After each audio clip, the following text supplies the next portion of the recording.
Hi everyone, welcome backs to Foodies Kitchen. ತುಂಬ ದಿನ ಆದಮೇಲೆ ನಾನು ಒಂದು ಹೊಸ ರೆಸಿಪಿ ಜೊತೆಗೆ ಮತ್ತೆ ವಾಪಸ್ ಬಂದಿದ್ದೀನಿ. ಸೊ ನಾನಿವತ್ತು ನಿಮಗೆ ತೊಂಡೆಕಾಯಿ ಪಲ್ಯ ಹೇಗೆ ಮಾಡೋದು ಅಂತ ತೋರಿಸ್ಕೊಡ್ತಾ ಇದ್ದೀನಿ.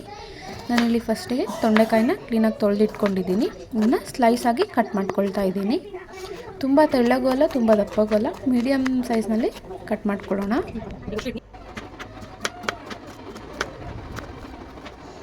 ನೋಡಿ, ಈ ಸೈಜ್ನಲ್ಲಿ ಇದ್ದರೆ ಸಾಕು.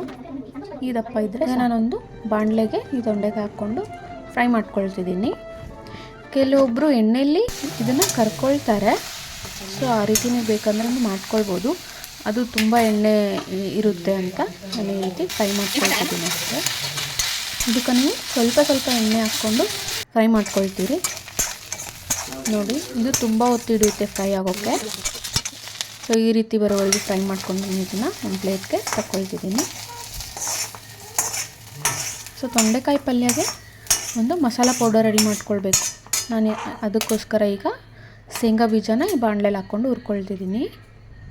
ಇದೇನು ತುಂಬ ಕಷ್ಟ ಅಲ್ಲ, ಮಸಾಲ ಪೌಡರ್ ಈಸಿ ಆಗಿರೋದೆ.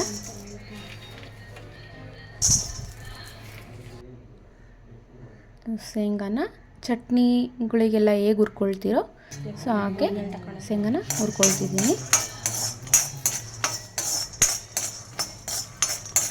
ಈಗ ಶೇಂಗಾ ಹುರಿದಾಗಿದೆ ಒಂದು ಪ್ಲೇಟ್ಗೆ ತಕ್ಕೊಂಡು ನೆಕ್ಸ್ಟು ಒಂದು 4-5 ಒಣಮೆಣಸಿನ್ಕಾಯಿ ಹುರ್ಕೊಳ್ತಿದ್ದೀನಿ. ಮಾಡೋ ಕ್ವಾಂಟಿಟಿ ಮೇಲೆ ಮಸಾಲ ಪೌಡರ್ನು ಜಾಸ್ತಿ ಮಾಡ್ಕೊಳ್ಳಿ. ಸೊ ನಾನೀಗ ಒಂದು ಜಾರ್ಗೆ ಬೆಳ್ಳುಳ್ಳಿ, ಒಣ ಕೊಬ್ಬರಿ ತುರಿದಿಟ್ಕೊಂಡಿರೋದು, ಹಾಗೆ ಶೇಂಗಾ ಬೀಜ, ನೀವು ಸಿಪ್ಪೆ ಬೇಕಾದರೂ ಸುಲ್ಕೊಂಡು ಹಾಕ್ಕೋಬೋದು. ನಾನಿಲ್ಲಿ ಹಾಗೆ ಹಾಕ್ಕೊಳ್ತಿದ್ದೀನಿ. ನೆಕ್ಸ್ಟ್ ಇದಕ್ಕೆ ಒಂದು ಸ್ವಲ್ಪ ಖಾರ ಪುಡಿ ಹಾಕ್ಕೊಳ್ತಿದ್ದೀನಿ. ನೆಕ್ಸ್ಟು ಹುರಿದಿಟ್ಕೊಂಡಿರೋ ಅಂಥ ಒಣಮೆಣಸಿನ್ಕಾಯಿ ಹಾಕಿ ಗ್ರೈಂಡ್ ಮಾಡ್ಕೊಳ್ತಿದ್ದೀನಿ. ಈ ರೀತಿಯಾಗಿದೆ ನೋಡಿ ಪೌಡರು.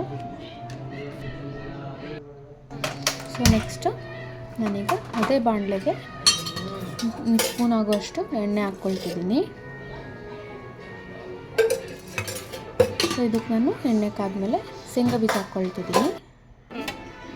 ಶೇಂಗಾ ಬೀಜನ ಇಲ್ಲಿ ನಾವು ಹೇಗೆ ಮಂಡಕ್ಕಿ ಖಾರ ಅದೆಲ್ಲ ಕರ್ಕೊಂಡಿರ್ತೀವಲ್ವ, ಸೊ ಆ ರೀತಿ ಫ್ರೈ ಮಾಡ್ಕೊಳ್ತಿದ್ದೀನಿ. ಅದಕ್ಕೆ ಸ್ವಲ್ಪ ಕಡಲೆಬೇಳೆ ಕೂಡ ಹಾಕ್ಕೊಳ್ತಿದ್ದೀನಿ. ನಿಮಗೆ ಶೇಂಗಾ ಬೀಜ ಕಡಲೆಬೇಳೆ ತುಂಬ ಬೇಕು ಅಂದ್ರೂ ಹಾಕ್ಕೊಳ್ಬೋದು. ಅದಕ್ಕೆ ಕರಿಬೇವು ಹಾಕ್ಕೊಳ್ತಿದ್ದೀನಿ. ಇವನ್ ನಿಮಗೆ ಸಾಸಿವೆ ಜೀರಿಗೆ ಬೇಕು ಅಂದ್ರೂ ಹಾಕ್ಕೊಳ್ಳಿ. ನಾನಿಲ್ಲಿ ಹಾಕ್ಕೊಳ್ತಿಲ್ಲ. ಸೊ ಈಗ ಇದು ಚೆನ್ನಾಗಿ ಫ್ರೈ ಆಗಿದೆ. ಇದಕ್ಕೆ ನಾನಾಗಲೇ ಫ್ರೈ ಮಾಡಿ ಇಟ್ಕೊಂಡಿರೋ ಅಂಥ ತೊಂಡೆಕಾಯಿನ ಹಾಕ್ಕೊಂಡು ಮಿಕ್ಸ್ ಮಾಡ್ಕೊಳ್ತಿದ್ದೀನಿ.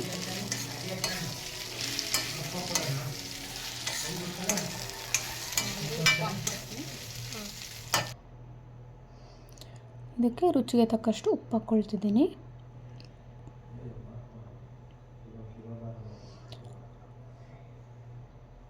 ನಿಮಗೆ ಖಾರ ಜಾಸ್ತಿ ಬೇಕು ಅಂದರೆ ಪೌಡರ್ಗೆ ಇನ್ನೊಂದು ಸ್ವಲ್ಪ ಖಾರ ಪುಡಿ ಹಾಕ್ಕೊಳ್ಬೋದು. ಸೊ ಈಗ ನಾನು ಆಗಲೇ ಗ್ರೈಂಡ್ ಮಾಡಿ ಇಟ್ಕೊಂಡಿರೋ ಮಸಾಲೆ ಪೌಡರ್ನ ಹಾಕ್ಕೊಳ್ತಿದ್ದೀನಿ. ಇದನ್ನೀಗ ಮಿಕ್ಸ್ ಮಾಡೋಣ. ಮತ್ತು ತೊಂಡೆಕಾಯಿ ಪಲ್ಯ ತುಂಬ ಈಸಿಯಾದ ರೆಸಿಪಿ, ಬಟ್ ತುಂಬ ಟೇಸ್ಟಿಯಾಗಿರುತ್ತೆ. ಚಪಾತಿ ಜೊತೆಗೆ ತುಂಬ ರುಚಿಯಾಗಿರುತ್ತೆ. ನೀವು ಮನೇಲಿ ಮಾಡಿ ನೋಡಿ. ಇಷ್ಟ ಆದರೆ ಲೈಕ್ ಮಾಡಿ, ಹಾಗೆ ಕಮೆಂಟ್ ಮಾಡಿ. Like, share and subscribe. Thanks for watching.